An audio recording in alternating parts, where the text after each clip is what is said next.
हनुमान जी की माँ से हुई भूल, बन गई अप्सरा से बानरी। एक बार देवराज इंद्र की सभा स्वर्ग में लगी हुई थी।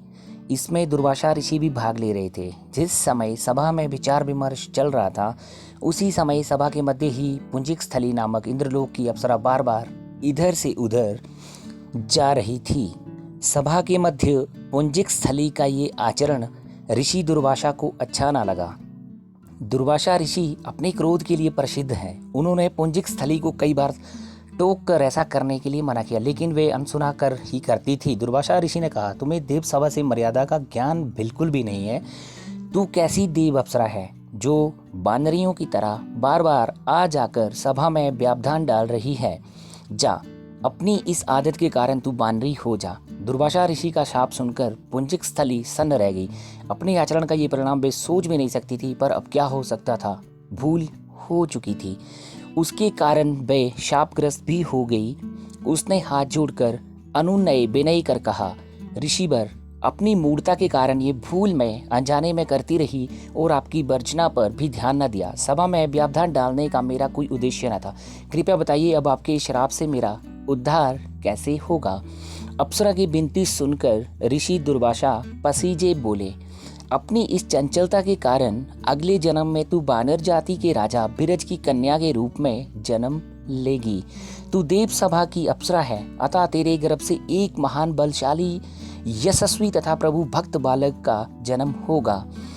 पुंजिक अप्सरा को संतोष हुआ। पुनर्जन्म में बानर राज बिरज की कन्या के रूप में उसका जन्म हुआ। उसका नाम अंजना रखा गया। विवाह योग्य होने पर इसका विवाह बानर राज केसरी से हुआ। अंजना केसरी के साथ सुखपूर्वक प्रभास तीर्थ में रहने लगी। इस क्षेत्र में बहुत शांति थी। बहुत से ऋषि आश्रम बनाकर यज्ञादि करते थे। एक बार ऐसा हुआ कि वन में विचरने वाला शंखबल नामक जंगली हाथी प्रमत्त हो उठा तथा वन में उत्पात मचाने लगा। उसने कई आश्रमों को रौंद डाला, यज्ञ वेदियों नष्ट कर दी। उसके भय से भागते हुए अनेक तपस्वी बालक आहत हो गए। कई आश्रम उजड़ गए। कई ऋषि भय के कारण आश्रम छोड़ के चले गए। केसरी को जब शंखबल नामक हाथी के इस उत्पात का पता लगा तो वे आश्रम तथा आश्रम वासियों की रक्षा के लिए तत्काल वहां आए और शंखबल को बड़ी कुशलता से घेर कर उसके दोनों दांतों को पकड़कर उखाड़ दिया। पीड़ा से चिंघाड़ता हुआ वे हाथी वहीं धराशाही हो गया और मर गया।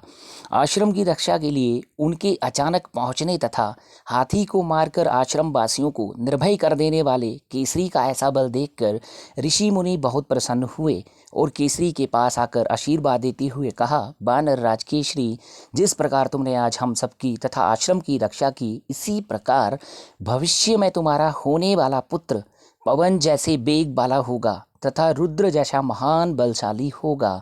तुम्हारे बल तेज के साथ साथ उसमें पवन तथा रुद्र का तेज भी व्याप्त रहेगा।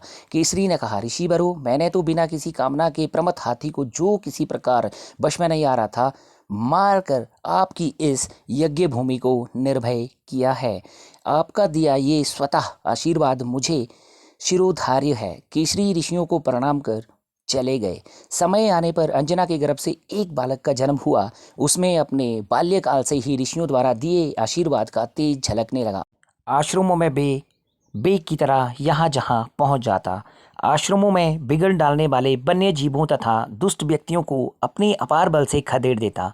अपने इस पराक्रम से वे मदमत हो जाता तथा अपने साथियों के साथ वे आश्रमों में क्रीड़ा करने लगता। उसको खेलने से कोई रोकता तो वे उसको भी तंग करने लगता।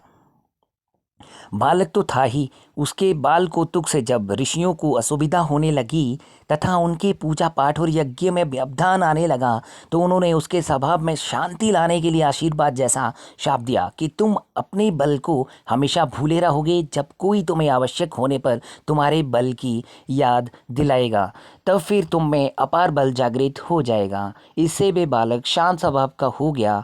केसरी नंदन ये बालक आगे चलकर हनुमान नाम से प्रसिद्ध हुआ। सीता जी की खोज के लिए जब कोई समुद्र पार करने का साहस नहीं कर रहा था और हनुमान भी चुप बैठे तो जामवंत ने हनुमान जी को उनके बल की याद दिलाई। तब उन्होंने समुद्र पार कर सीता की खोज की।